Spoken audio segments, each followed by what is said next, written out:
Hello दोस्तों, नमस्कार। बात कर लेते हैं आज के दिन भर की सारी बड़ी खबरों की, जहां सबसे पहले आपको बताएंगे चीन ब्रह्मपुत्र पर बना रहा था सबसे बड़ा बांध। अब भारत ने चीन के हर एक हरकत का दिया माकूल जवाब। दोस्तों बताएंगे बहुत बड़ी तैयारी में अपना भारत, ड्रैगन को लगने वाला है 440 वोल्ट का झटका। दोस्तों बताएंगे भारत ने ड्रैगन से भी आगे निकलकर एक कदम बढ़कर ले लिया बड़ा फैसला। साथ ही साथ पाकिस्तान अफगानिस्तान झड़प के बीच दोस्तों भारत के बॉर्डर पर पाकिस्तान की बहुत बड़ी हिमाकत। आनन फानन में पंजाब बॉर्डर पर भारी मात्रा में जमा हुए बीएसएफ की टीमें। दोस्तों बताएंगे क्या क्या की गई, वहां से बरामद क्या था उनका प्लान और कैसे हुआ भंडा फोड़। तो वहीं आपको बताएंगे व्लादिमीर पुतिन की आखिर ये कैसी कूटनीति। भारत पाकिस्तान के साथ रूसी सेना का साझा युद्धाभ्यास। जी हां दोस्तों, जानकर आप भी जाएंगे चौंक। तो वहीं पाकिस्तान से सबसे बड़ी खबर, जहां 250 कार्यकर्ताओं की मौत का है दावा। पाकिस्तान में हड़कंप, टीआरपी चीफ साद रिजवी को 3 गोलियां मारी। जी हां, 48 पुलिसकर्मी भी मरे। बताएंगे सबसे बड़ी खबर, जहां पाकिस्तान बना युद्ध का मैदान। दोस्तों साथ ही साथ बताएंगे आनन फानन में इमरान खान ने खैबर पख्तूनख्वा में बड़ी सियासी दाव चल दिया। दोस्तों बताएंगे किसको बना दिया खैबर पख्तूनख्वा का मुख्यमंत्री। तो वहीं प्रधानमंत्री नरेंद्र मोदी जी का हरियाणा दौरा हुआ रद्द, क्या है इसके पीछे का कारण। और सोने चांदी की कीमतों में जोरदार उछाल की सबसे बड़ी खबर। दोस्तों क्या आगे भी ऐसा ही रहने वाला है और क्या है बढ़ोतरी की मुख्य वजह। दोस्तों सारी जानकारियां एक ही करके आपको विस्तार से बताने वाले हैं। बस आप वीडियो के लास्ट तक बने रहिएगा। और खबरों में आगे बढ़ने से पहले अगर आप भी मानते हैं कि भारत आगे से किसी को कुछ कहता नहीं लेकिन पीछे से छोड़ने वाला भी नहीं है और भारत माकूल जवाब देना जानता है, तो वीडियो को लाइक कर दीजिएगा। साथ ही चैनल को सब्सक्राइब करके बेल आइकन दबा के कमेंट में जय हिंद कहना मत भूलिएगा। बात कर लेते हैं पहली सबसे बड़ी खबर की, जहां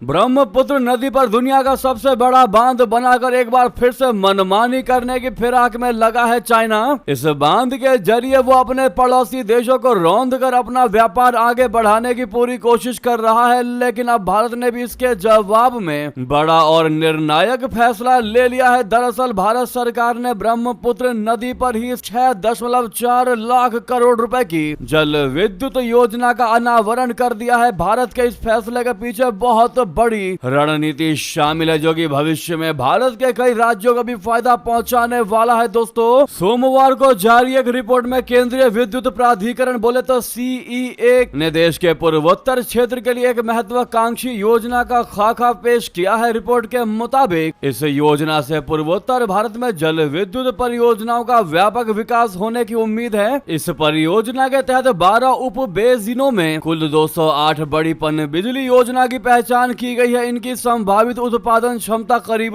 64.9 गीगावाट बताई जा रही है, जबकि पंप्ड स्टोरेज क्षमता लगभग 11.1 गीगावाट अतिरिक्त होगी। दोस्तों आपको बता दें कि सीईए की यह योजना ऐसे समय में आई है जब चाइना तिब्बत के कब्जे वाले हिस्से में ब्रह्मपुत्र नदी के ऊपरी भाग पर एक विशाल जल विद्युत परियोजना बनाने की तैयारी में है। ब्रह्मपुत्र नदी तिब्बत से निकलकर अरुणाचल प्रदेश और असम से गुजरती हुई बांग्लादेश में प्रवेश करती है और अंततः बंगाल की खाड़ी में मिलती है। पूर्वोत्तर भारत के लिए जीवन रेखा मानी जाती है। ऐसे में भारत की यह नई योजना न सिर्फ ऊर्जा आत्मनिर्भरता की दिशा में बड़ा कदम है, बल्कि ब्रह्मपुत्र के प्रवाह और उसके रणनीतिक महत्व को लेकर भू राजनीतिक संतुलन साधने का भी एक प्रयास माना जा रहा है। दोस्तों चाइना ने जुलाई में दक्षिण पूर्वी तिब्बत में भारत की सीमा के पास ब्रह्मपुत्र पर एक बड़े बांध निर्माण का कार्य शुरू कर दिया है। प्रधानमंत्री ली कियांग ने भूमि पूजन समारोह में भाग लिया। भारत ने इस साल की शुरुआत में इस परियोजना को लेकर चिंता जताई थी। जनवरी में भारतीय विदेश मंत्रालय ने कहा कि चीन से यह सुनिश्चित करने का आग्रह किया है कि ब्रह्मपुत्र के निचले इलाकों के हितों को ऊपरी इलाकों में हो रही गतिविधियों से नुकसान न पहुंचे। यानी कि अपने भारत ने दोस्तों अब ब्रह्मपुत्र नदी पर चीन की हरकत का माकूल जवाब देने की बड़ी तैयारी कर ली। अगर आप भी भारत के इस कदम का, भारत की मोदी सरकार के इस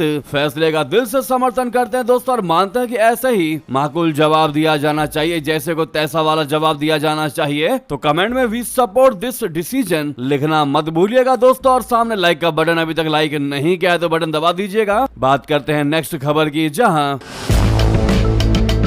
पंजाब पुलिस और बीएसएफ के जांबाज जवानों ने एक सीक्रेट इनपुट को डेवलप करते हुए भारत पाकिस्तान सीमा के पास से हथियारों की बहुत बड़ी खेप बरामद की है। दोस्तों, पंजाब राज्य की state special operation cell SOC Amritsar ने बॉर्डर सिक्योरिटी फोर्स बोले तो बीएसएफ के साथ संयुक्त अभियान चलाकर तरन तारण जिले के खेमकरण से ये बरामदगी की है। डीजीपी गौरव यादव ने बताया कि खुफिया इनपुट पर लॉन्च हुए ऑपरेशन में राज्य विशेष अभियान प्रकोष्ठ अमृतसर ने सीमा सुरक्षा बल के साथ अभियान में अंतरराष्ट्रीय सीमा के पास 2 आरोपी दबोचे हैं। उनके पास 3 घातक हथियार और उनकी गोलियों, जिनमें की 2 AK-47 राइफलों के साथ एक PX-5 स्टॉर्म पिस्टल मैगजीन समेत और 10 जिंदा कारतूसों की अवैध खेप बरामद की गई है। दोस्तों, पंजाब बॉर्डर के पास इन हथियार और मादक पदार्थों की बरामदगी से क्लियर हो चुका है कि पाकिस्तान कैसे भारत को दहराने की साजिश में लगा हुआ है। हालांकि समय रहते दोस्तों भारत ने उनके मंसूबों को नाकाम कर दिया। साथ ही साथ आपको बता दें,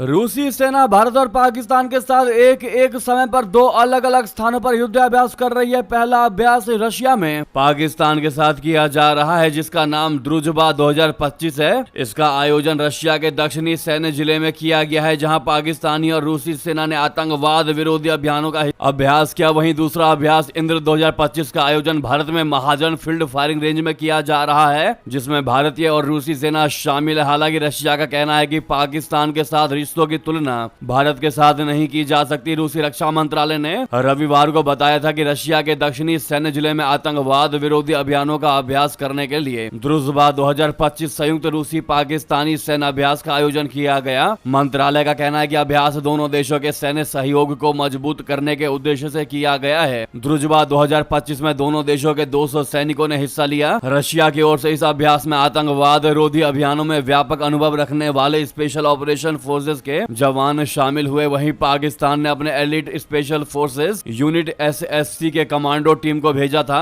इस बीच सोमवार को रूसी रक्षा मंत्रालय ने बताया कि रशिया भारत इंद्र 2025 नाम से अभ्यास का औपचारिक उद्घाटन भारत में हुआ, जहां दोनों देशों के सैन्य कर्मी आतंकवाद विरोधी अभियानों का अभ्यास करेंगे। इंद्र 2025 अभ्यास का मुख्य चरण भारत के महाजन प्रशिक्षण मैदान में आयोजित किया जा रहा है। इस अभ्यास में एक आबादी वाले क्षेत्र पर एक नकली आतंकवादी हमला शामिल है, जिसमें स्थानीय नागरिकों को बंधक बनाया जाता है। लेकिन गौर करने वाली बात दोस्तों ये है कि खुद रशिया ने कहा है कि पाकिस्तान के साथ रिश्तों की तुलना भारत के साथ नहीं की जा सकती और भारतीय जवानों की तुलना कोई नहीं कर सकता। जी हाँ दोस्तों, यानी कि रूस भी मानने को तैयार है कि भारतीय सेनाओं जैसी पावर किसी में नहीं। इस पर आपकी क्या राय है जरूर लिखकर बताइएगा। दोस्तों, नेक्स्ट खबर की बात कर लेते हैं, जहां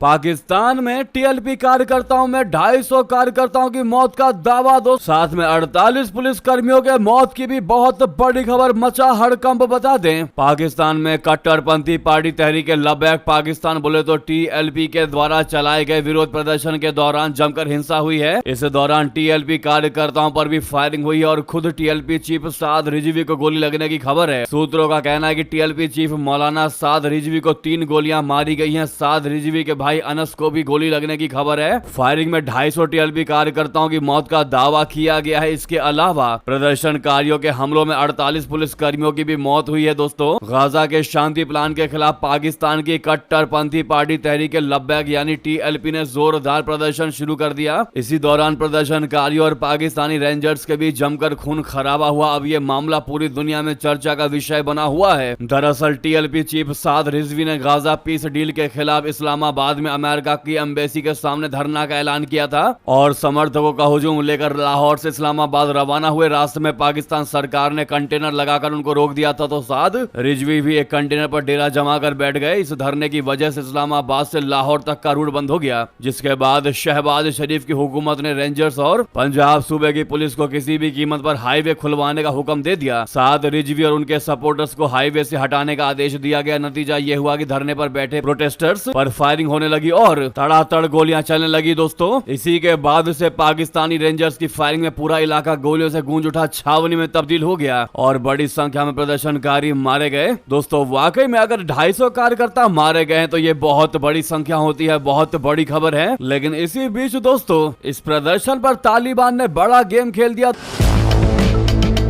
अफगानिस्तान पर हमला करना पाकिस्तान को महंगा पड़ता दिखाई दे रहा है। इस हमले के बाद तालिबान ने कट्टरपंथी इस्लामी समूह तहरीक लबैक पाकिस्तान यानी टीएलपी के समर्थन का ऐलान कर दिया। तालिबान के टीएलपी का समर्थन करने से पाकिस्तान की टेंशन बढ़ने की आशंका है। टीएलपी को लेकर तालिबान का कहना है कि पाकिस्तानी सेना ने प्रदर्शनकारियों पर सीधी गोलीबारी और हिंसक हमलों से जवाब दिया, जिसके परिणाम स्वरूप बड़ी संख्या में लोग हताहत हुए हैं। अफगानिस्तान के इस्लामिक अमीरात के प्रवक्ता ज़बीहुल्लाह मुजाहिद ने यह बड़ा बयान दिया दोस्तों और कह दिया कि हम टीएलपी का समर्थन करते हैं, जिसके बाद पाकिस्तान में ये आग और ज्यादा भड़क सकता है और इसीलिए तालिबान ने बहुत बड़ा गेम खेल दिया पाकिस्तान के साथ। साथ ही साथ बता दें, पाकिस्तान अफगानिस्तान के बीच चल रही इस बड़ी झड़प के दौरान पाकिस्तान की हालत कैसे खराब हुई दोस्तों। अब वो चाहने लगा कि अपने रक्षा मंत्री और आईएसआई चीफ को अफगानिस्तान भेजकर अफगानिस्तान के साथ यानी अफगानिस्तान की तालिबानी सरकार के साथ सुलह करवा लेते हैं, लेकिन दोस्तों तालिबान ने वीजा देने से कर दिया इनकार। आर पार के मूड में अफगानिस्तान सीधा कह दिया नो, तुमको नहीं आने देंगे। बता दें, अफगानिस्तान और पाकिस्तान के बीच का तनाव दोस्तों चरम पर पहुंच चुका है, पीक पर पहुंच चुका है। हाल के दिनों में सीमा पर दोनों ओर से भारी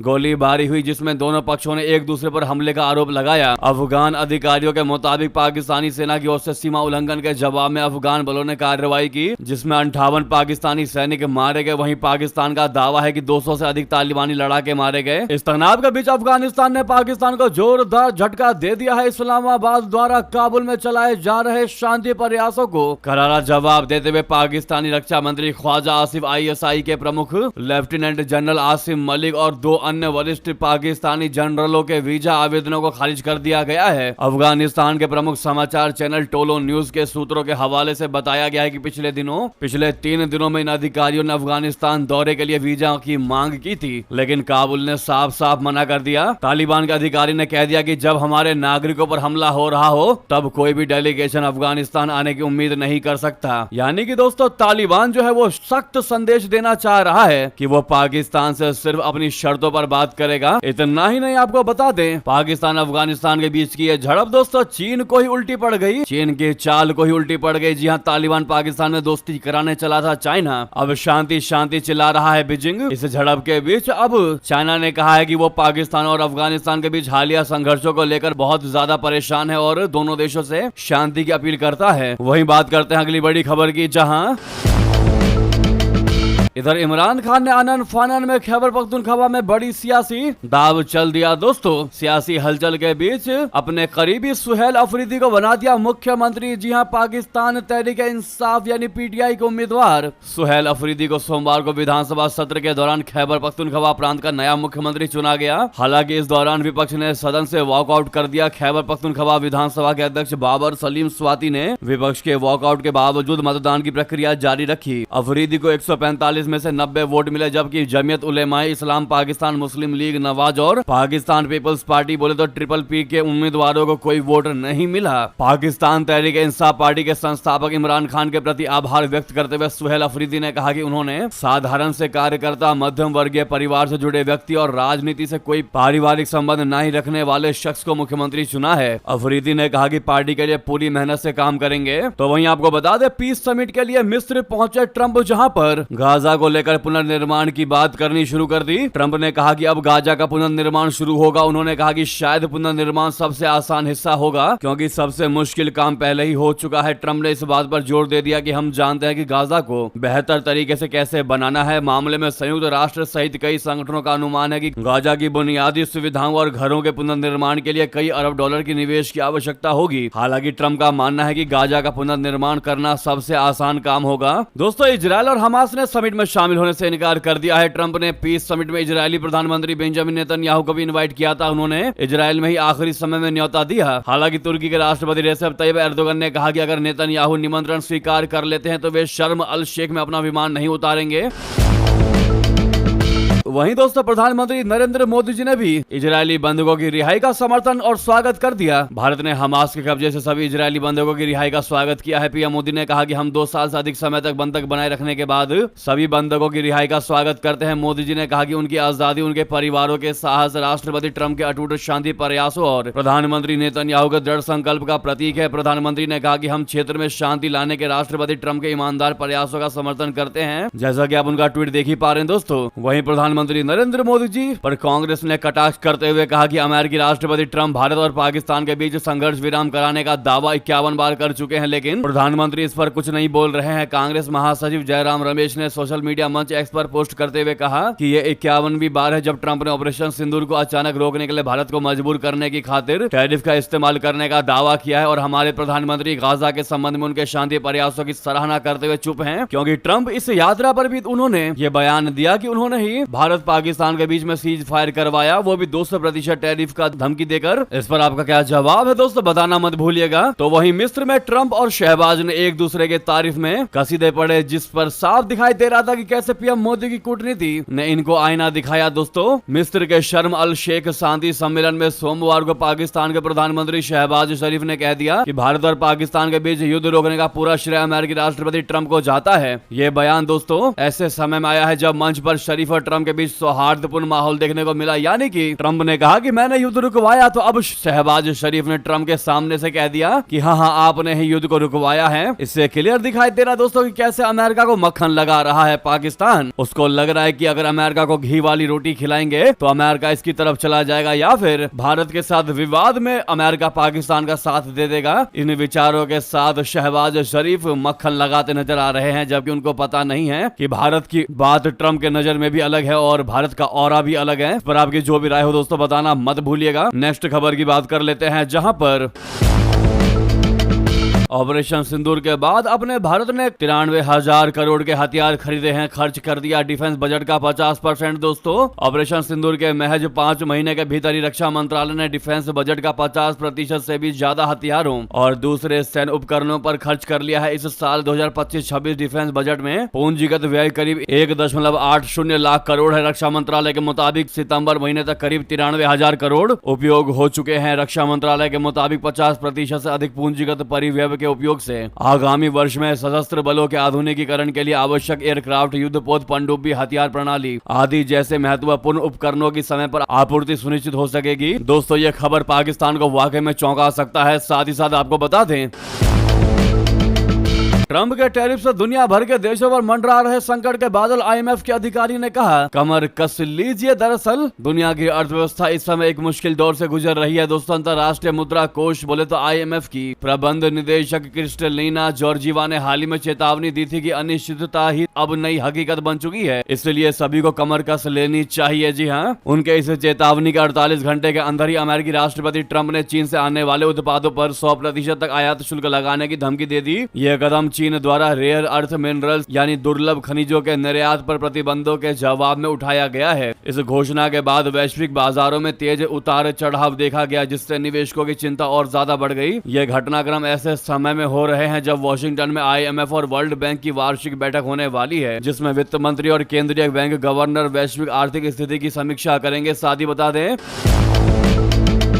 अमेरिकी थर्ड पैट्रियट पर नहीं है भरोसा, चीन के सबसे बड़े दुश्मन। ताइवान ने बनाया स्वदेशी टी डोम, अब J-20 की खैर नहीं। दोस्तों, चीन के सबसे बड़े दुश्मन ताइवान ने multi layer air defence system T Dome का अनावरण किया है। ताइवान का दावा है कि यह सिस्टम दुनिया के बाकी हथियारों के मुकाबले अधिक सुरक्षा प्रदान करेगा। टी डोम एयर डिफेंस सिस्टम न सिर्फ बैलिस्टिक और क्रूज मिसाइलों से ताइवान को सुरक्षा देगा, बल्कि स्टील्थ क्षमता से लैस लड़ाकू विमानों को भी मार गिराने में सक्षम होगा। ताइवान के इस हथियार को चीन के लिए सबसे बड़ा खतरा माना जा रहा है। विशेषज्ञों का मानना है कि चाइना शुरुआत में ताइवान पर मिसाइलों और J-20 स्टील्थ लड़ाकू विमानों से हमला कर सकता है। इसके बाद ही वो अपने सैनिकों को युद्ध क्षेत्र में उतारने की योजना बनाएगा। इस बीच ताइवान के रक्षा मंत्री ने सोमवार को कह दिया कि उनका टी डोम एयर डिफेंस सिस्टम अधिक मारक क्षमता के लिए एक अधिक कुशल और एकीकृत सेंसर टू शूटर तंत्र स्थापित करेगा। यानी कि अमेरिकी थर्ड को अब ताइवान ने कह दिया बाय बाय। अगली खबर की बात कर लेते हैं, जहां पर प्रधानमंत्री नरेंद्र मोदी जी का हरियाणा दौरा हुआ रद्द। आईपीएस सुसाइड केस से बवाल के बीच हुआ बड़ा फैसला। दोस्तों, हरियाणा कैडर के आईपीएस अधिकारी वाई पूरन कुमार की आत्महत्या से मचे सियासी बवाल के बीच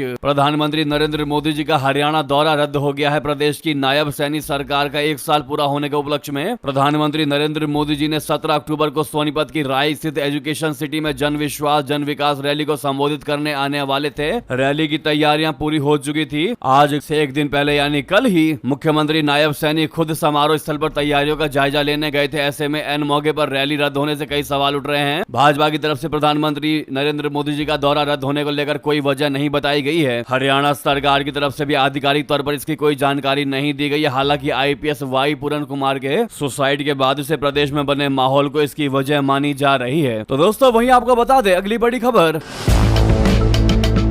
आरजेडी और वीआईपी पर अब भी कंफ्यूजन। दोस्तों सीट बंटवारे पर महागठबंधन में मची हलचल, कांग्रेस को 60 सीटों का ऑफर। दरअसल बिहार में महागठबंधन सीट बंटवारे को लेकर चल रही हलचल के बीच कांग्रेस को करीब 60 सीटों का ऑफर मिलने की खबर है। कांग्रेस सूत्रों के मुताबिक राष्ट्रीय जनता दल बोले तो आरजेडी और कांग्रेस के बीच सीट शेयरिंग करीब करीब पूरी हो चुकी है। सिर्फ 2 से 3 सीटों पर दोनों पार्टियों का दबदबा को लेकर दावा बरकरार है, जिसकी वजह से फाइनल बातचीत नहीं बन पाई है। वहीं सीट शेयरिंग के आधिकारिक ऐलान से पहले ही आरजेडी ने पटना में अपने उम्मीदवारों को सिंबल देना शुरू कर दिया है। कहा यह जा रहा है कि आधिकारिक घोषणा आज यानी 14 अक्टूबर को होने की संभावना है। आरजेडी सुप्रीमो लालू प्रसाद यादव ने पटना में उम्मीदवारों को सिंबल देने का काम शुरू कर दिया है। परबत्ता सीट से डॉक्टर संजीव कुमार और मटिहानी सीट से बोगो सिंह को सिंबल मिला है। इसके अलावा हथुआ विधानसभा सीट से आरजेडी ने राजेश कुमार सिंह उर्फ राजेश कुशवाहा को सिंबल दे दिया। वहीं एनडीए के भीतर सीट शेयरिंग में भी नया पेच देखने को मिला, जहां चिराग पासवान ने जेडीयू की सिटिंग सीटों पर दावा ठोक दिया। दोस्तों बिहार विधानसभा चुनाव के लिए राष्ट्रीय जनतांत्रिक गठबंधन में सीट बंटवारे का मामला चिराग पासवान के नेतृत्व वाली लोक जनशक्ति पार्टी रामविलास के दावे के कारण और ज्यादा पेचीदा हो गया है। सूत्रों के मुताबिक चिराग पासवान की ओर से जनता दल यूनाइटेड की कुछ सीटिंग और महत्वपूर्ण सीटों पर दावा किए जाने से गतिरोध पैदा हो गया है। कहा यह जा रहा है कि ये सीटें जेडीयू की पारंपरिक सीटें हैं। जेडीयू की ये सीटिंग सीट है, लेकिन एलजेपी आर इसे अपने खाते में शामिल करने पर अड़ी हुई है, जिससे बात अटक गई है। दोस्तों ये सीट जेडीयू के लिए और भी ज्यादा संवेदनशील है सोनबरसा, क्योंकि इस पर वर्तमान में मंत्री रत्नेश सादा विधायक हैं और जेडीयू उन्हें सिंबल भी जारी कर चुकी है। चिराग को यह सीट देने पर जेडीयू तैयार नहीं है। जी हां, मोरवा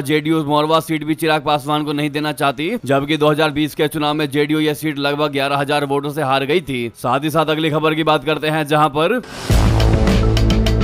सोने चांदी की कीमतों में जोरदार उछाल। दोस्तों अमेरिका और चीन के बीच बढ़ते व्यापारिक तनाव और वैश्विक आर्थिक अनिश्चितताओं के बीच सोने और चांदी की कीमतों में लगातार तेजी देखी जा रही है। सोमवार 13 अक्टूबर को एमसीएक्स पर सोना और चांदी दोनों ही ऊंचे स्तर पर कारोबार कर रहे थे। वैश्विक बाजारों में भी हाजिर सोना रिकॉर्ड ऊंचाई पर पहुंच गया है, जिससे निवेशकों का रुझान सुरक्षित संपत्तियों की ओर बढ़ता दिखाई दे रहा है। सुबह 9 बजे एमसीएक्स पर दिसंबर डिलीवरी वाला सोना वायदा 1.62% की बढ़त के साथ 1,23,313 रुपए प्रति 10 ग्राम पर कारोबार करता देखा गया। वहीं चांदी दिसंबर वायदा 3.44% उछलकर 1,51,577 रुपए प्रति किलोग्राम के स्तर पर पहुंच गई। अंतरराष्ट्रीय बाजार में शुक्रवार को हाजिर सोना रिकॉर्ड स्तर $4,060 प्रति औंस पर पहुंच गया। ये लगातार 8वां सप्ताह है जब सोने में बढ़त दर्ज की गई है। दोस्तों इसी दौरान चांदी भी 1.1% बढ़कर $51 प्रति औंस के करीब पहुंच गई है और यही कारण है कि इनके रेट्स बढ़ते जा रहे हैं। इसी बीच दोस्तों ये थी की सारी बड़ी खबरें। आपको खबर कैसी लगी कमेंट बताना बिल्कुल मत भूलिएगा। लगे हाथ तो वीडियो को लाइक करके इस चैनल को सब्सक्राइब करके बेल आइकन दबा के कमेंट में जय हिंद कह दीजिएगा। तो मिलते हैं अगली बड़ी खबर में। यहां तक बने रहने के लिए आप सभी का बहुत बहुत धन्यवाद, बहुत बहुत आभार। जय हिंद, जय भारत।